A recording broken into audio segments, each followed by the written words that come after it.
Every line and verse which is written in this book is in actual fact genius. And I'm not being overtly haughty here when I say that, because this book wasn't written by the ego of Aaron Berry. This book was wrote by the spirit of Aaron Berry. And the spirit of Aaron Berry, the same as the spirit of the cosmos, is genius. And so it is spirit whom I attribute the writing of this book to, because it is spirit who is having the experience. Aaron Berry is just a fiction, and Aaron Berry is just a silly conglomerate of letters on the bottom of this book. Who or what is Aaron Berry? Nothing, just a fiction. Who is spirit? Spirit is everything. Spirit is all pervasive. Spirit is all that there is. And so that's why I can very easily say, without anticipating an entourage of cabbages and tomatoes being thrown at me, that every single word, line and verse, paragraph and chapter in this book is genius, because it comes from the depth of the cosmos. Now, here in chapter 13 is a subheading, When We Evolve as Spiritual Beings. And so for those of you that have the book, you can skip to this part if you'd like, and it begins here. There is a very good reason why Jesus said, "Truly I tell you, unless you change and become like little children, you will never enter the kingdom of heaven. Therefore, whoever takes the lowly position of a child is the greatest in the kingdom of heaven."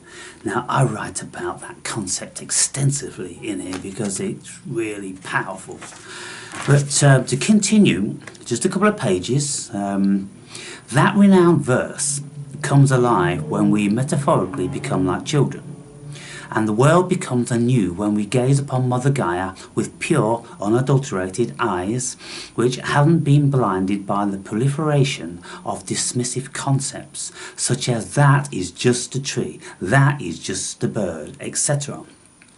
When we gaze upon the world through the eyes of children, innocent, open and absorbing, we see things we never noticed before. We are open to learning and becoming the most conscientious of nature's students.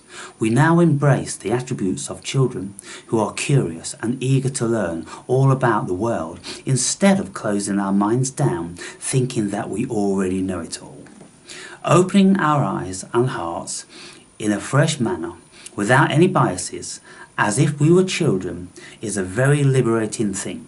We really do feel born again, which is quite astounding when we think of how once we thought quite highly of what we considered we knew. Now we realise that we, in real terms, didn't know anything of any consequence, and there was a shocking amount of everyday things that we simply never noticed.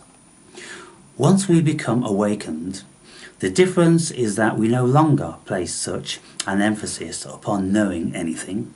We are too busy enjoying learning new things about the natural world and just being. Enthralled at the tiniest of movement in the leaves when the wind blows, captivated by the light reflecting off a pond, joyous to watch the rain splatter upon a puddle.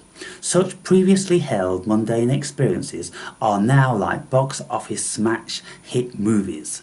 We wonder what magic spell has been cast upon us that captivates our interest to such a degree. What precisely is it that enables us to become born again?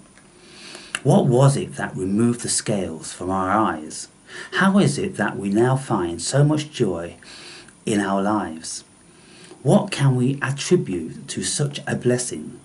These are excellent questions, but how to answer them is complex and will take some explaining for myself and many others.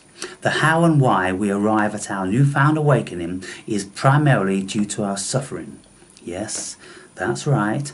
Ironically, our condensed, intensive bouts of suffering was the catalyst for our emancipation from our potentially lifelong suffering.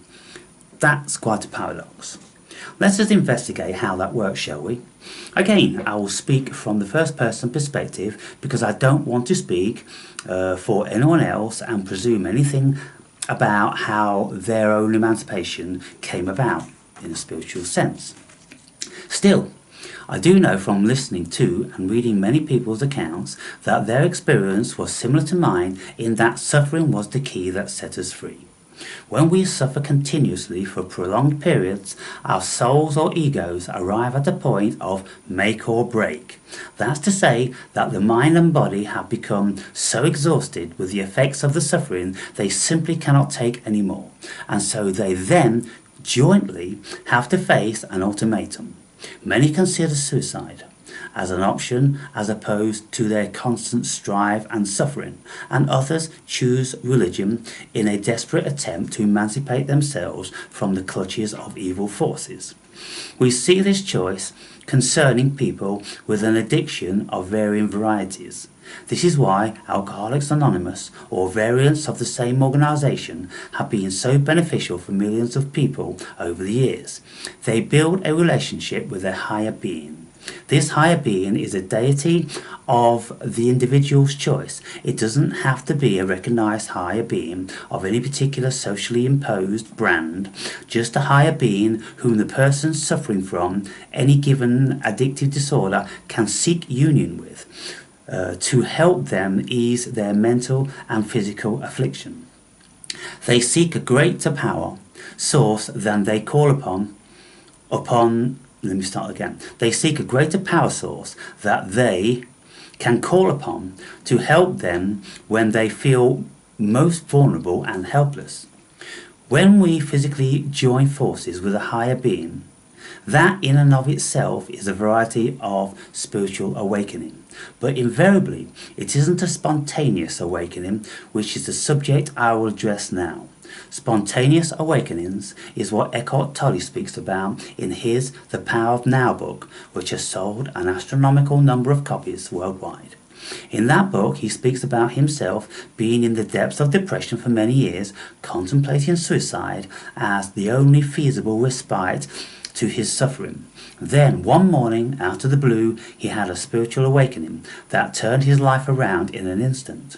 I won't delve further into that story now because I'm sure that most of my readers would have read that book, as it's almost the first book our spirit guides us to read when we set out upon our spiritual awakening. Suffice it to say, the awakening involves a whole new way of thinking, feeling and looking at the world and our place in it. 2 pages. Can you imagine? There's 700 pages here, people.